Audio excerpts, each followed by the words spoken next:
Saudara, perjalanan saya yang sekarang ke Pekanbaru itu tidak termasuk rencana dan jadwal. Baru berapa yang lalu, waktu masih di Jambi, saya nggak tahu bagaimana ceritanya Pak Pendeta Ceki Misa ini tiba-tiba bilang, saya bilang pulang ke Jakarta karena tanggal 9 persiapan balik ke Nabiri. Saya nggak tahu bagaimana tiba-tiba Pak Tanto. Maka itu ketika saya harus belok ke Pekanbaru dulu, istri saya sempat bingung. Loh, kapan ada jadwal ke Pekanbaru? Lalu saya bicara pada beberapa anak-anak saya, teman saya.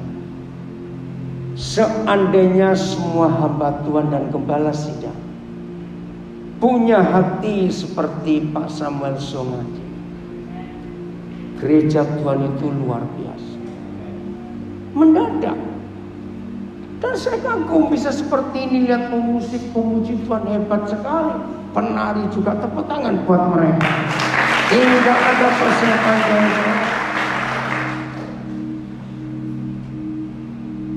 bahkan bagi mengikuti via Zoom, Instagram dan Facebook, sedikit sekali di Indonesia ini ada hamba Tuhan senior, Pak Samuel ini senior, yang begitu menghargai orang muda. Jemaat pasti setuju ya kalau saya katakan. Ada beberapa anak-anak saya yang masih muda, tapi diterima di sini untuk pelayanan. Ini luar biasa. Sedikit sekali ada hamba-hamba Tuhan senior, maafkan saya. Maka itu yang masih junior, ingat ya, besok-besok kalau jadi senior jangan sombong. Ingat itu. Harga yang muda-muda seperti Pak Pendeta Samuel Song. Luar biasa. Saya musuh Tian Fucu Funi. Luar biasa hati. Nah, sehingga terjadi peristiwa sekarang. Terima kasih Pak Tanto sekeluarga dalam perjuangan memberi konsumsi akomodasi untuk hamba-hamba Tuhan dari beberapa kabupaten. Hebat. Ayo kita belajar. Saya tidak tahu kalau pemuji Tuhan, pemusik milih lagu ini yang terakhir, saya tidak tahu. Saya nggak tanya, mereka pun tidak bilang. Tapi saya mencatat kebiasaan saya kalau saya mau mengajar, maka yang di Facebook dan di Instagram itu akan ada judulnya. Tadi saya tanya Roh Kudus, Papa, apa yang saya harus bagikan? Judulnya menarik sekali. Selalu dan selalu dalam hidup kita ini untuk menghadirkan surga di bumi, supaya bumi jadi seperti surga dan setan-setan pindah ke planet Mars. Ada yang komen tadi, kok judulnya begitu? Nggak tahu. Nah, saya tanya begini ya, ilustrasi. Saya nggak tahu di Pekanbaru ada istilah nggak? Kalau di Jogja dan di beberapa daerah Jawa Tengah itu ada istilah nasi kucing. Pernah dengar nasi kucing? Itu nasinya mahasiswa yang kos. Jadi bukan nasi lauk kucing, bukan loh apa saya saudara. Juga bukan nasi. Jadi nasinya sedikit. Lauknya kadang-kadang cuma ada rasa saja. Dan itu murah sekali. Di Pekanbaru pasti nggak ada. Saya mau tanya begini. Kalau saudara punya uang 10 juta, terus dibelikan nasi kucing, saudara mikir apa? Mikir banyak? Bukan. Mikir itu orang pelit. Oh enggak, amin. Ya betul enggak? Punya uang 10 juta kok beli nasi kucing. Saya mau tanya kepada saudara, dengan lagu yang saya minta diulangi lagi ini, saya menangis tadi di sini. Terlalu besar pengorbananmu. Ingat, Paulus pernah menulis, Tuhan Yesus pernah berkata, ada mungkin orang yang mau mati untuk orang baik. Masih ingat firman itu? Tapi Tuhan Yesus mati untuk siapa? Bukan cuma orang berdosa. Kalau saya pakai kalimat ini jangan tersinggung. Dan ini istilah Jawa Timur, buajingan bojang. Bisa nirukan nggak? Dengan intonasi itu, buajingan bojang. Betul? Kita, dia mau mati, maka itu terlalu besar pengorbananmu. Lalu bait yang berikut itu saya nangis. Tuhan mikir tentang kita enggak dalam hidup ini? Saya tanya, Tuhan mikir tentang kita tidak dalam hidup ini? Mikir. Nah, di situ ditulis, terlalu besar yang kau pikir tentang aku. Betul tidak? Kalau kita mikir tentang orang kaya, masih lumayan. Tapi Tuhan mikir tentang kita, mantan-mantan buajingan bojang. Lalu dia anugerahi kita, enggak cuma keselamatan, tapi kepercayaan menjadi rekan sekerjanya. Tapi selama kita hidup hanya menghasilkan hal-hal kecil yang tidak berdampak kepada orang lain. Itu tadi, punya uang 10 juta cuma beli nasi kucing. Saya mau bacakan ayat pertama ini. Yesaya 49 ayat 6. Coba lihat ya, Yesaya 49 ayat 6. Nah, ada kalimat pertama ini yang saya suka. Apa kalimat pertama? Stop. Terlalu sedikit. Oke. Kalau ada orang berkata didahului dengan kalimat terlalu sedikit, itu yang ngomong ini mikir apa dengan yang diajak bicara? Ayo coba jawab. Penting ini. Ya, Pak Yunus? Nggak dengar? Nggak apa-apa, katakan. Pak siapa? Oh, Pak Yunus, maaf. Apa Pak tadi? Tolong sampaikan, teruskan. Kenapa Pak? Nggak apa-apa, betul. Berbagi, bukan. Oke. Firman ini dinubuatkan oleh Yesaya untuk Tuhan Yesus. Perhatikan. Nah, uniknya firman ini ditulis 800 tahun sebelum Yesus lahir. Hampir 1 abad. 1 abad.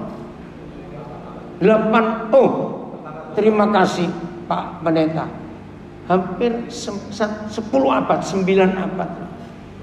Hampir 900 tahun. Jadi hampir 10 abad, saya salah. Nah, saya nggak tahu orang Pekanbaru bilang apa. Kalau saya pakai bahasa Jawa, wanti-wanti. Inggrisnya warning. Tahu nggak kata itu? Peringatan yang luar biasa. Jadi saya baca begini, bebas. Yesus, awas kamu. Kalau kamu sudah sampai di dunia, ini yang ngomong Papa di surga. Ya. Kalau kamu sudah sampai di dunia dan yang kamu menjadi hambaku hanya untuk menegakkan suku-suku Yakub dan untuk mengembalikan orang-orang Israel yang masih terpelihara. Yesus ingat, yang kamu kerjakan bagiku itu terlalu sedikit. Karena, nah kata tetapi saya ganti, karena siapa? Ya siapa? Ayo siapa ini ya? Saya tanya kok. Karena ya akunya itu siapa? Bukan. Akunya bukan Yesus. Apa di surga? Karena aku akan membuat engkau menjadi terang bagi bangsa-bangsa, supaya keselamatan yang daripadaku sampai ke ujung bumi.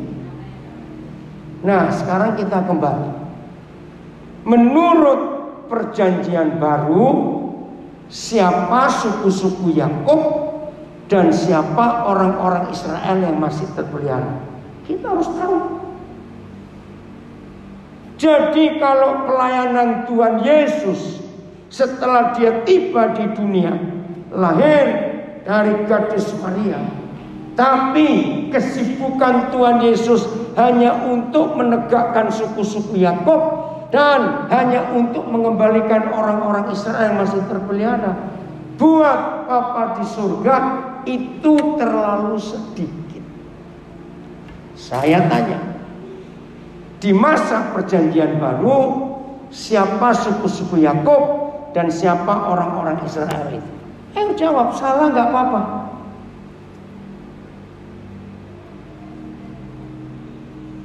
Ayo, masa nggak ada yang tahu? Di masa perjanjian baru, siapa dua kelompok orang? Masa nggak ada yang tahu? Saya tunggu loh. Kalau seorang nggak jawab, saya nggak teruskan ngajar, percuma. Siapa di masa perjanjian baru dua kelompok orang ini? Ada yang jawab nggak? Nggak usah ragu-ragu, yang di rumah tolong nulis di kolom chatting untuk Zoom, Facebook, Instagram. Ayo kita belajar, siapa dua kelompok orang ini?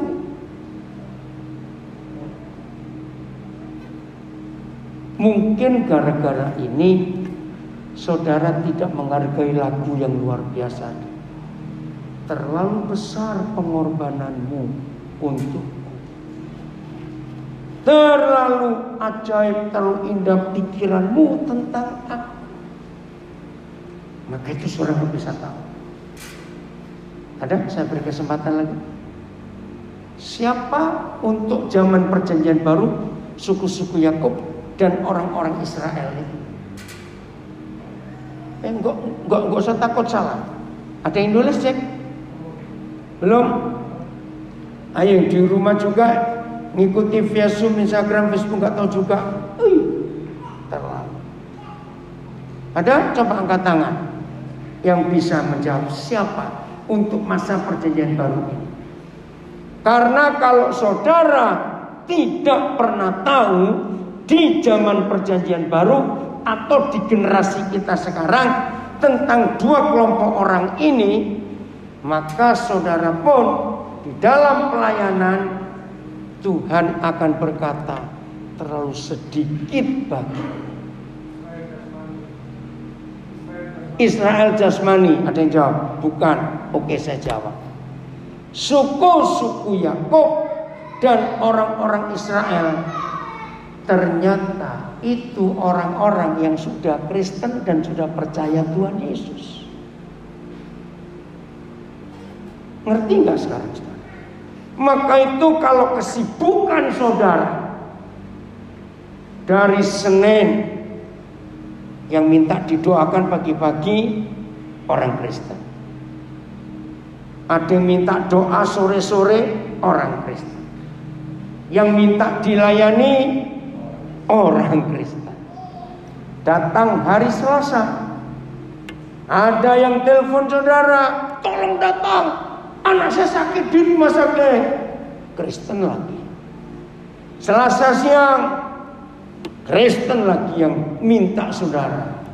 Terus begitu, Rebo juga, Kemis juga, Jumat juga, Kristen semua, suku-suku Yakub, orang-orang Israel yang masih terpelihara. Berarti mereka masih aman nggak kalau masih terpelihara? Aman. Nah, saudara dan saya tidak boleh hanya ngurus orang-orang itu. Karena siapa? Saya tanya lagi.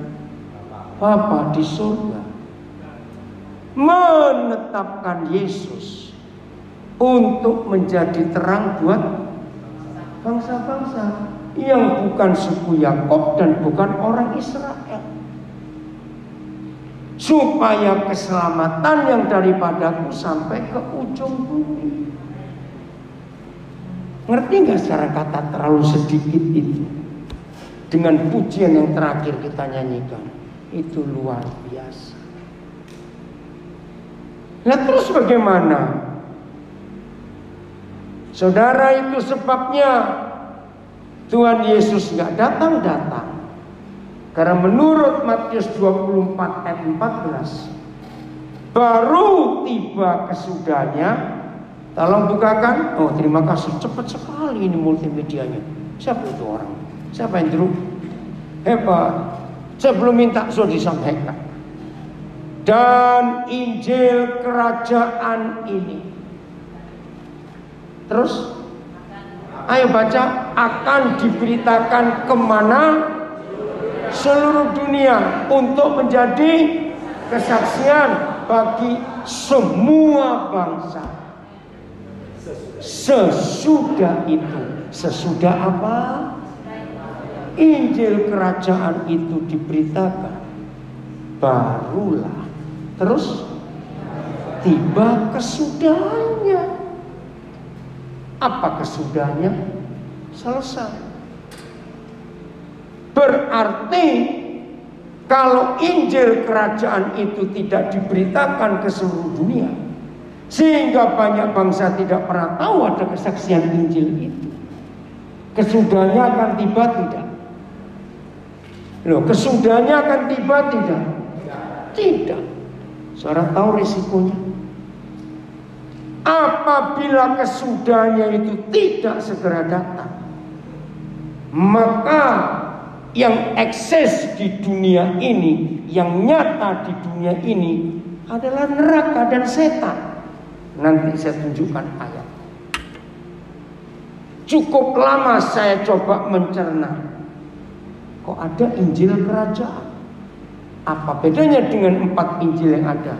Ternyata beda. Dari mana bedanya? Saudara, satu-satunya doktrin yang asli, murni dari surga adalah doa Bapa Kami. Itulah doktrin tunggal yang luar biasa. Kalau sempat saya akan uraikan dengan cepat. Di dalam doa Bapa Kami ada satu permintaan.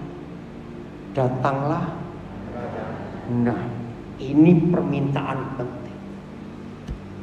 Datanglah kerajaanmu. Jadi kerajaan siapa, datang kemana? Ini perlu ditanya. Ayo tolong jawab.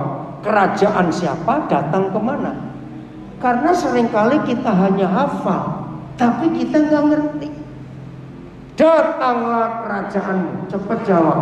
Kerajaan siapa dan datang kemana? Ayo, nggak usah ragu-ragu. Kerajaan siapa? Kerajaan Tuhan Yesus, surga. Datang kemana? Ke bumi. Terus ada jadilah kehendakmu. Nah, terjemahan yang betul. Bukan di bumi seperti di surga. Itu terjemahan sangat salah. Yang betul adalah datanglah kerajaanmu, jadilah kehendakmu, supaya bumi jadi seperti surga. Sekarang perhatikan pertanyaan ini. Kalau bumi tidak bisa sama seperti surga, berarti bumi sama seperti apa?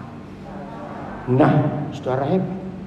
Saya tanya jujur, menurut saudara semua, sekarang ini loh, apalagi sejak tahun 2020, bumi ini seperti surga atau seperti neraka?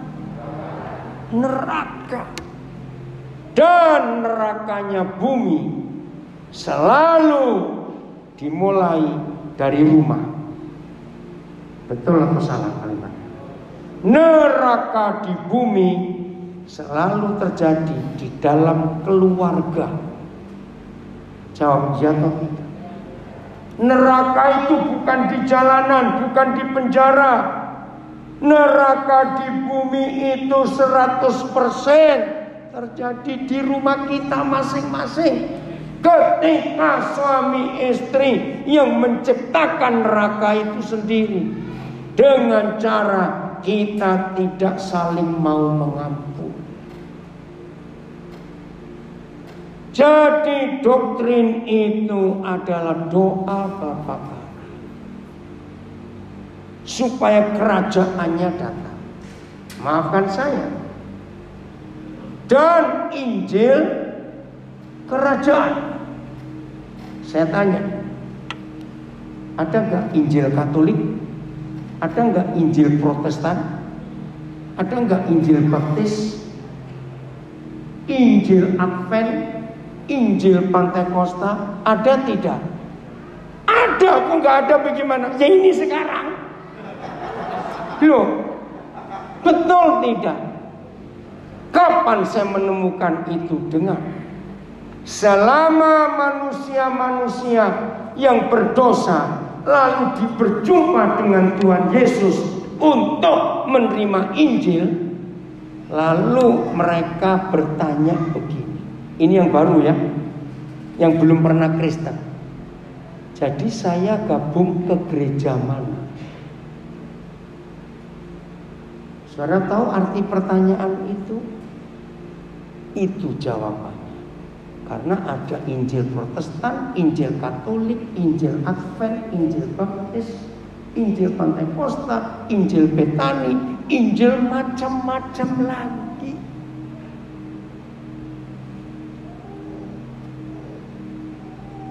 Padahal yang Tuhan Yesus minta Injil apa?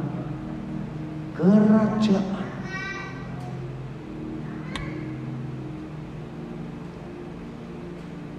Menyedihkan sekali.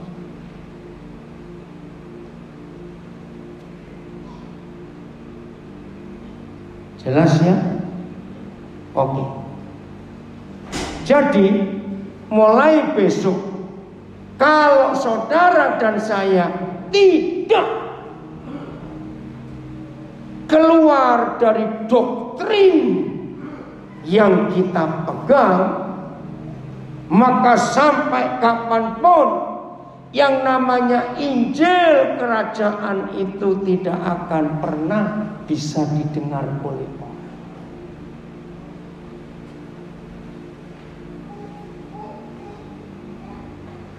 Ini penting sekali. Cukup lama saya kenal Pak Pendeta Samuel Sung, dan semua orang tahu secara organisasi dia organisasi apa.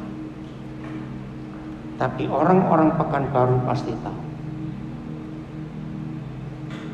bahwa Pak Pendeta Samuel Sung tidak fanatik kepada organisasinya.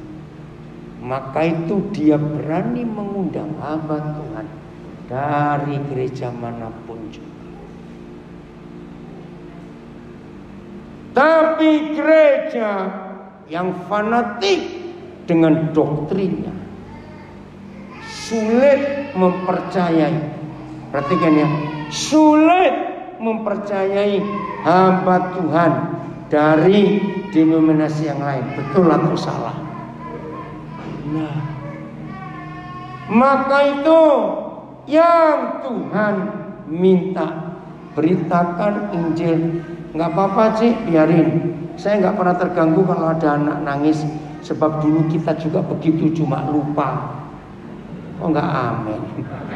Ya sudah, biarin, nggak apa-apa, anak kok. Betul ya, nggak apa-apa bu, ibu jangan keluar bu. Ibu jangan keluar supaya ibu dengar firman. Nggak apa-apa, di situ saja. Wajar, ya. Ngerti sekarang? Selama orang masih tanya, aku masuk gereja mana? Berarti itu bukan Injil kerajaan. Kalau Injil kerajaan cuma satu. Betul? Nah, ini doktrin.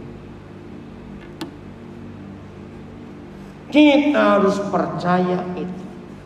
Sebelum saya selesaikan, 2 Tesalonika 2 ayat 8. Ya, ini akan menjelaskan Matius 24 ayat 14. Bahwa kalau Injil kerajaan itu tidak diberitakan ke seluruh dunia menjadi kesaksian buat semua bangsa, maka kesudahannya tidak akan tiba. Nah, apa yang terjadi kalau kesudahannya tidak datang-datang? Ini mengerikan. Kalau Injil kerajaan itu tidak datang, kalau kerajaan surga tidak di bumi, saudara sudah jawab. Maka yang di bumi kerajaan siapa? Neraka, kerajaan setan. Dan ini yang menjelaskan. Pada waktu itulah si pendurhaka, bahasa terjemahan lama pakai istilah Al-Quran, si Dajjal.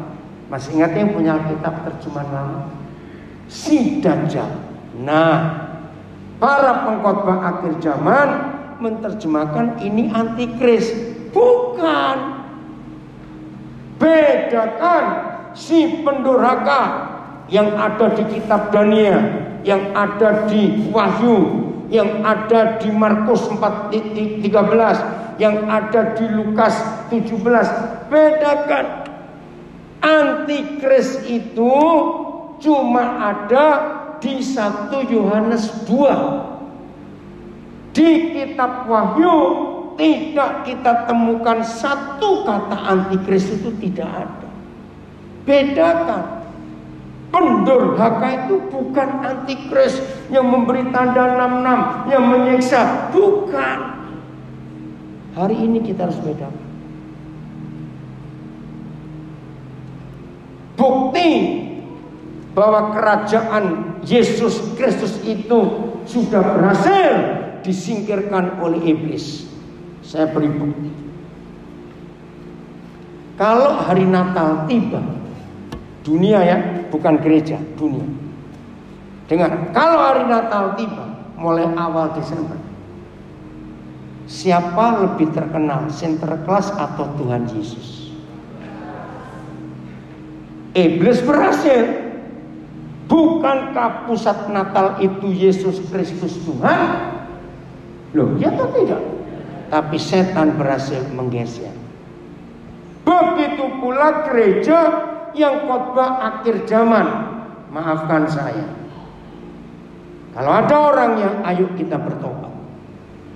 Selama ini kalau saudara mendengar khotbah-khotbah akhir zaman, jujur jawab, yang lebih banyak disebut antikris atau Tuhan Yesus? Ayo, antikris atau Tuhan Yesus? Antikris. Kasihan lagi Tuhan Yesus digeser oleh antikris. Padahal bicara akhir zaman itu pusatnya adalah Yesus Raja segala raja yang akan datang memerintah bumi. Tapi antikris lebih menonjol dan lebih sering disebut. Sekarang yang handphonenya ada internet, saudara kan kaget. Cari Google, terus klik antikris, dia nerangkan. Ternyata kata antikris itu nggak sampai 10 kali ditulis di Alkitab, nggak sampai. Tapi mengapa gereja kalau khotbah akhir zaman lebih banyak memberitakan antikris daripada Tuhan Yesus? Ini dia. Pada waktu itulah si pendurhaka baru akan menyatakan dirinya. Pada waktu kapan? Ya sudah berapa generasi ini si Dajjal ini, setan itu sedang menyatakan diri. Hari-hari terakhir ini makin gila saudara. Anak-anak dibunuh, anak-anak dihancurkan, anak-anak dilecehkan, anak-anak dirusak. Betul tidak? Kejahatan seksual makin mengerikan, pembunuhan makin aneh-aneh. Lihat di kota-kota besar begal, tahu sadis loh mereka itu. Oh, banyak lagi kita bisa cerita tentang si pendurhaka yang sedang merusak. Lihat perkawinan dihancurkan, betul atau tidak? Corona itu perbuatan si pendurhaka ini. Jangan berkata corona dari Tuhan. Tidak, Tuhan gak pernah menciptakan corona, tapi si pendurhaka ini. Terus kapan? Lihat kalimat berikut, koma, baca. Tetapi siapa? Tuhan Yesus akan ngapakan? Membunuhnya dengan apanya? Nafas mulutnya. Dan akan memusnahkannya kalau, nah, dengar baik-baik. Mengapa memakai dua kata kerja yang berbeda? Membunuh dan memusnahkan. Saya tanya, mana yang lebih fatal? Habis. Loh, jawab, mana yang lebih fatal antara membunuh dan memusnahkan? Memusnahkan. Perhatikan gereja Tuhan, dengan pujian terakhir kita naikkan tadi, saya betul-betul terharu. Siapa saya, siapa kita semua bisa ditebus, dan ada di pikiran Tuhan. Hidup kita ini tuh luar biasa. Berarti Tuhan punya tugas untuk kita. Amin. Yaitu dengan ini. Jadi kapan setan dimusnahkan, si Dajjal dimusnahkan? Kalau Tuhan Yesus datang kembali. Nah, menurut Matius 24 ayat 14 tadi, kapan tiba kesudahannya? Ayo, kapan tiba kesudahannya? Kalau Injil kerajaan itu diberitakan ke seluruh dunia, jadi kesaksian bagi segala bangsa. Maka itu, kalau doa Bapa kami tidak kita genapi di hidup kita, datanglah kerajaan-Mu, jadilah kehendak-Mu, supaya bumi jadi seperti surga, maka bumi tetap akan jadi seperti neraka. Saya gabungkan 3 ayat ini. Berarti siapa yang diminta menjadi pemberita kerajaan, Injil kerajaan? Jangan bilang malaikat, awas. Siapa yang diminta memberitakan Injil kerajaan itu? Kita, gerejanya. Siapa yang menjadi pelaku untuk mendatangkan kerajaan surga ke bumi? Siapa pelakunya? Kita lagi. Berarti Tuhan Yesus tidak akan datang kalau Injil kerajaannya tidak diberitakan ke seluruh dunia. Berarti yang ditunggu siapa? Kita. Ayo mulai dari rumah.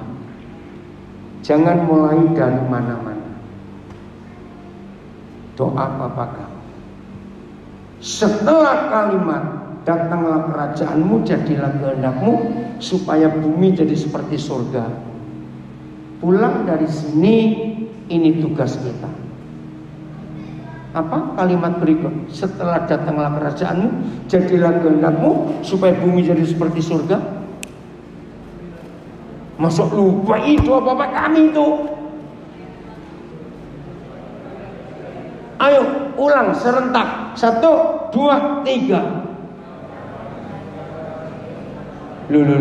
Mana? Tunggu. Setelah datanglah kerajaan-Mu, jadilah kehendak-Mu, supaya bumi jadi seperti surga. Lalu kalimat berikut apa? Nah itu yang saya tunggu. Saudara kemana tadi ini? Berikanlah kepada kami makanan kami yang secukupnya. Saya menangis ketika pertama kali Roh Kudus menyadarkan saya akan permintaan itu. Berikanlah kepada kami makanan kami yang secukupnya. Jadi supaya bumi tidak jadi seperti neraka, menurut doktrin tunggal kerajaan surga, maka tugas kita jangan lagi ada orang lapar di sekitar kita. Kalau di dunia terlalu besar tugasnya. Loh kenapa? Sederhana sekali. Tolong ya mulai hari ini. Kenapa Pak? Jangan ada orang lapar di sekitar kita. Loh kenapa lapar? Ayo kita buka Matius 4 ayat 2. Ini loh setan-setannya itu ada di situ. Matius 4 ayat 2. Wih, ngeri sekali.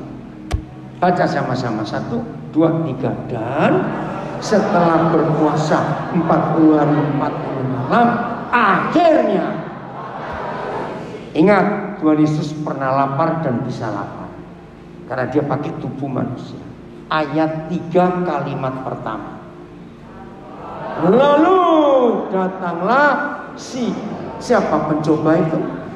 Si setan, si pendurhaka yang ada di 2 Tesalonika 2 tadi. Begini jawaban Tuhan, saya tidak akan lupa pewahyuan 2 ayat ini. Saya terima 14 Mei 1998. Kenapa saya ingat? Waktu kerusuhan Jakarta 14 Mei. Ternyata setan-setan selalu ada kalau ada orang lapar. Sekarang saudara bayangkan, Tuhan Yesus yang lapar, mereka berani datang. Apalagi model kita yang lapar, setannya lebih banyak tahu. Loh betul tidak? Ini kebenaran. Jujur, perintah yang Tuhan Yesus beri kepada kita, doakan orang lapar atau beri makan orang lapar. Perintahnya apa? Betul? Sungguh? Loh saya tanya, penari jawab dong. Kok diam kamu? Betul? Sungguh? Saya tanya, faktanya kita doakan atau beri? Loh ayo, faktanya kita doakan atau kita beri makan? Nah, kan ngawur. Sungguh, kita buka perintah ini.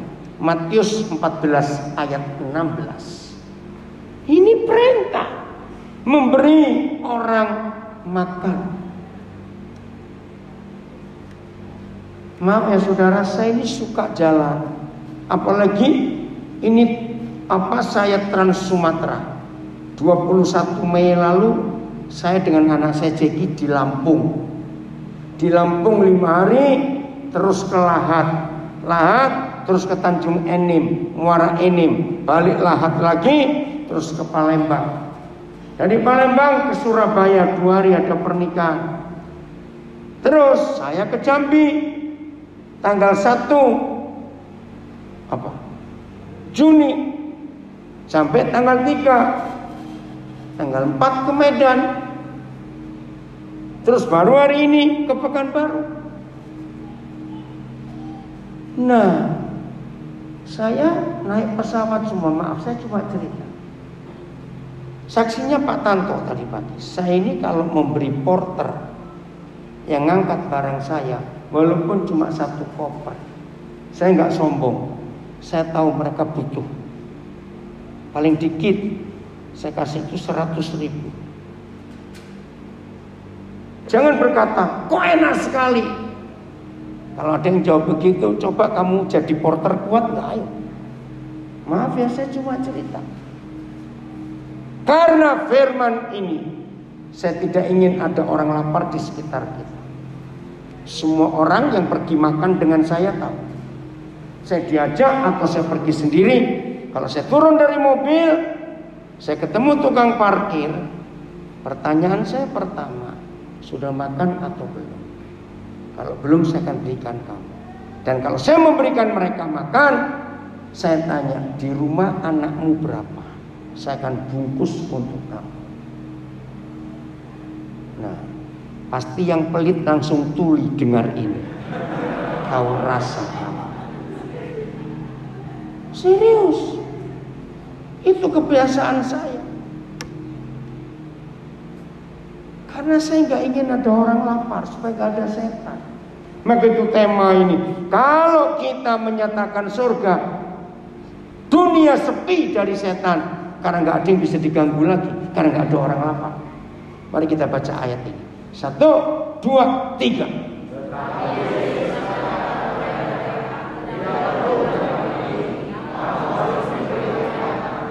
Jadi perintahnya beri mereka makan, bukan doakan orang lapar. Nah, yang doa makan salah, hari ini bertobat. Begini 99% kalau ada orang lagi ada makanan terus doa makan, silakan ibu berdoa, bapak berdoa. Biasa gini, Tuhan terima kasih Engkau berkati kami. Kami ingat Tuhan janda-janda, anak yatim, orang miskin, hamba-hamba Tuhan ngadepi piring kosong. Oh Tuhan, kiranya Engkau berkati mereka. Kelihatannya rohani ya doa ini, tapi ini doa ngawur sengawur-ngawur. Dengar, kalau saudara doa makan baru ingat orang lapar, engkau jahat. Kenyang sendiri, yang lapar cuma didoakan. Saya tanya, orang lapar didoakan bisa kenyang enggak? Ya enggak bisa. Salah kedua, kalau saudara doa makan lalu minta Tuhan kirim berkat, maka di otakmu di surga itu ada Gojek, GoFood dan GrabFood. Loh betul tidak? Siapa yang suruh kirim makanan? Loh siapa yang suruh kirim makanan? Loh doa gitu tuh kan kita minta surga kirim makanan. Salah tidak? Loh saya tanya, salah tidak? Sangat salah. Tuhan aja pusing dengar doamu. Serius. Doa yang benar begini. Papa terima kasih, kami kenyang hari ini. Pertemukan kami dengan orang lapar, kami akan kenyangkan. Berikanlah, ya tepuk tangan dong, kenapa diam-diam? Berikanlah kepada kami makanan kami yang secukupnya untuk hari ini. Saya cerita lagi dikit. Ada 3 bandara yang sering saya lewat. 1 Surabaya, 2 Makassar, Jakarta terlalu besar. Ada 3. Biak nomor 3. Nah kalau saya ada di bandara-bandara itu untuk transit, ya biasanya pulang ke Papua mesti lewat situ. Seru. Kan di bandara banyak warung-warung makan, bukan restoran atau apa. Oh kalau saudara pergi dengan saya, saudara kan tahu. Begitu mereka tahu saya lewat, pada tanya, Pak pesawatnya delay nggak Pak? Aneh bukan? Nah kalau kita nggak mengerti, kita tersinggung. Maksudmu apa tanya pesawat delay? Tapi itu kebiasaan saya. Saya punya langganan banyak warung dan restoran di bandara-bandara itu. Kalau saya delay, pesawat saya delay, saya akan milih salah satu. Saya cari yang sepi. Saya duduk, saya nggak makan untuk diri saya sendiri. Saya akan lihat kiri kanan saya. Wajah orang lapar ketahuan nggak? Lu saya tanya kok. Nah, celakanya juga yang sudah kenyang pura-pura lapar juga ketahuan kok. Awas kamu, maaf. Nah, begitu saya lihat ada orang lapar, saudara, saya akan panggil. Biasanya porter, satpam, security, bagian X-ray atau cleanernya WC. Saya ajak duduk makan. Dan gak boleh lama-lama karena dia kerja. Saya ngomong soal pengampunan, soal kehidupan, soal khawatir. Itu kan masalah sehari-hari manusia. Saya gak ngomong agama, saya gak ngomong Yesus, langsung lari duluan mereka. Sudah selesai 1-2 orang, saya bilang cari temanmu yang lain, suruh ke sini, saya tunggu. Kalau delaynya lama, saya pindah warung lain supaya bagi-bagi berkat. Serius.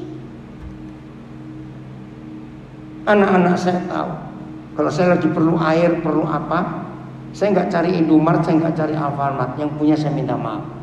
Saya cari warung-warung kecil. Saya ingin berbagi dengan mereka. Serius. Jadi makin lama delaynya, warung-warung itu makin suka saya di situ. Karena saya mau berbagi. Itu perintah. Kamu harus beri mereka makan. Bukan didoakan. Ayo hari ini kita berubah. Jadi mulai hari ini buat orang di sekitar kita nggak boleh lapar. Amin. Ya tepuk tangan lagi dong. Kenapa diam saja? Ingat, selama COVID, saudara, selama COVID, sejak tahun yang lalu, satu hari Roh Kudus gerakkan saya. Di handphone saya itu ada ratusan nomor handphone sopir-sopir taksi, sopir angkot. Maka itu sampai hari ini saya nggak ingin punya mobil sendiri. Jadi saya tuh nggak punya mobil sampai hari ini. Karena saya senang naik angkot supaya saya ketemu banyak orang untuk berbagi. Jadi saya nggak punya mobil pribadi sampai hari ini. Tiba-tiba Roh Kudus gerakkan, kontak mereka. Karena susah awal-awal COVID, taksi pun nggak boleh loh ya. Karena bawa penumpang, ngeri sekali. Saya cuma tanya kabar apa, aduh sepi pasti kita. Saya minta nomor rekening mereka. Nggak banyak saya kirim, nggak banyak. Tapi itu berarti buat mereka. Semua mereka berkata, kok Bapak masih ingat saya? Masih. Karena nomornya saya simpan, nomor telepon itu. Anak-anak saya di kota besar, karena kami tinggal di Nabire, nggak ada Gojek, nggak ada GoFood. Saya telefoni anak-anak saya. Cepat, siapa yang digerakkan Roh Kudus? Beli makanan, panggil Gojek atau GoFood. Kalau kamu nggak perlu makan nggak apa-apa, belikan berapa bungkus untuk dia, suruh bawa pulang buat keluarganya. Tidak ada mereka tukang Grab apa itu yang nggak kaget. Di zaman susah masih ada orang berbagi. Di situ Injil kesempatan diberitakan. Karena tidak dibawa masuk ke satu gereja, biar benih itu ditanam. Bagian terakhir, setelah berikanlah kepada kami makanan kami, doanya apa? Dan ayo jawab, ampunilah kesalahan kami seperti kami juga mengampuni orang bersalah kepada kami.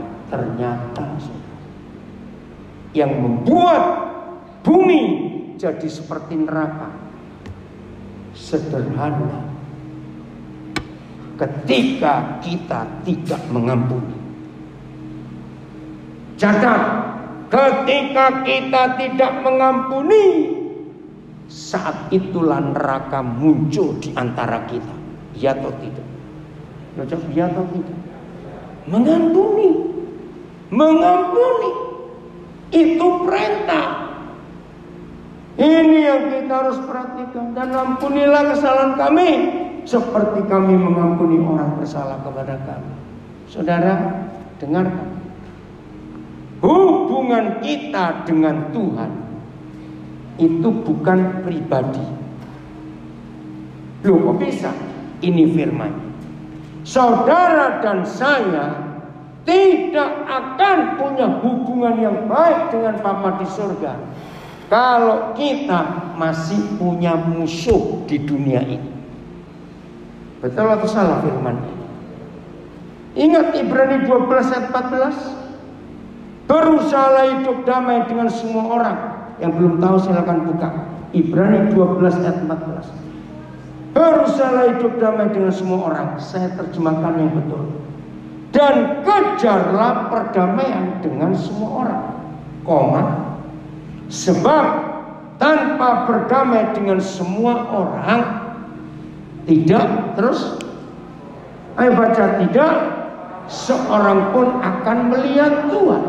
Saya tanya, kalau melihat Tuhan aja nggak bisa jumpa tidak? Lu jawab, bisa jumpa tidak? Nah, cuma ada satu di antara dua. Kalau kita tidak jumpa, kalau kita nggak lihat Tuhan, berarti lihat siapa? Hantu. Udah balik saja. Saudara, ini perkara serius. Berusahalah hidup damai dengan berapa orang? Semua orang itu berapa? Nah, bukan banyak, salah. Semua orang itu pokoknya orang. Loh, betul. Misalnya kota Pekanbaru jumlah penduduknya 500.000 misalnya. Saya nggak tahu tepatnya berapa, nggak penting juga. Nah, ada di antara kita berkata gini, Tuhan, aku sudah berdamai dengan seluruh orang Pekanbaru, jumlahnya 499.999 orang. Jadi kurang berapa? Satu. Tuhan menerima? Loh, Tuhan menerima? Tidak. Kenapa? Karena belum semua. Masih sisa satu. Mungkin ada orang keras kepala. Ya udah, aku pindah ke kota lain. Tetap yang satu itu ikut. Percaya tidak? Ngerti maksudnya? Nah, jadi menurut ayat ini, ada pendeta-pendeta yang gak pernah lihat Tuhan karena hidupnya masih punya koleksi musuh. Loh, kok gak percaya? Ada gak orang punya koleksi musuh? Hah? Jujur, harus berubah hari ini. Jangan ada berkata gini, Pak Pendeta, saya gak punya musuh, cuma ada 2 orang saya tuh malas ketemu. Sama. Lu serius, berarti saudara belum berdamai, malas ketemu. Maka itu hubungan kita dengan Tuhan tidak ditentukan karena kita rajin doa sehari 6 jam, puasa 20 hari sebulan. Itu pasti kaya itu orang, karena gak makan-makan. Maaf. Hubungan kita dengan Bapa di surga sangat ditentukan oleh hubungan kita dengan sesama kita. Jadi nggak boleh berkata, pokoknya aku sendiri dengan Tuhanku, nggak urusan orang lain. Nggak bisa. Itulah doa Bapa kami. Jadi percaya, kalau kehendaknya yang jadi bukan kehendak kita, maka kerajaannya datang, bumi jadi seperti surga, nggak ada orang lapar lagi, dan kita nggak punya musuh. Setan pergi semua dari dunia, karena nggak ada yang lapar, jadi mereka nggak bisa ganggu. 2, tidak ada yang sakit hati lagi, semua berdamai, saling mengampuni. Itu surga. Nah, jangan mulai dengan tetangga, mulai dengan suami istri. Yang belum menikah, dengar baik-baik, kami akan ngaku yang sudah menikah. Nah, kiranya kalau kalian belum menikah dan mendengar ini, mau menikah mikir 4 juta kali. Menikah tidak, menikah tidak. Yang sudah menikah tolong jawab pertanyaan saya. Betul atau tidak? Di dunia ini kalau ada 2 orang yang rajin saling menjengkelkan, itu pasti suami istri. Loh, saya tanya, bukan tertawa, saya tanya betul atau tidak. Nah, yang mau kawin dengar itu baik-baik. Ternyata 2 orang suami istri ini hobinya hari-hari saling menjengkelkan. Loh, ya atau tidak? Saya tanya begini, suami istri nggak benci, nggak kebesaran kalau benci, nggak dendam juga tidak, cuma jengkel. Saya tanya, 2 orang ini bisa doa sama-sama nggak kalau sedang jengkel? Nah itu karena nggak lihat Tuhan, lihat setan. Siapa setannya? Suaminya atau istrinya? Ini saya tanya. Loh, betul tidak saudara? Maka itu doktrin doa Bapa kami itu saya kagum. Ampunilah kesalahan kami seperti kami mengampuni orang bersalah kepada kami.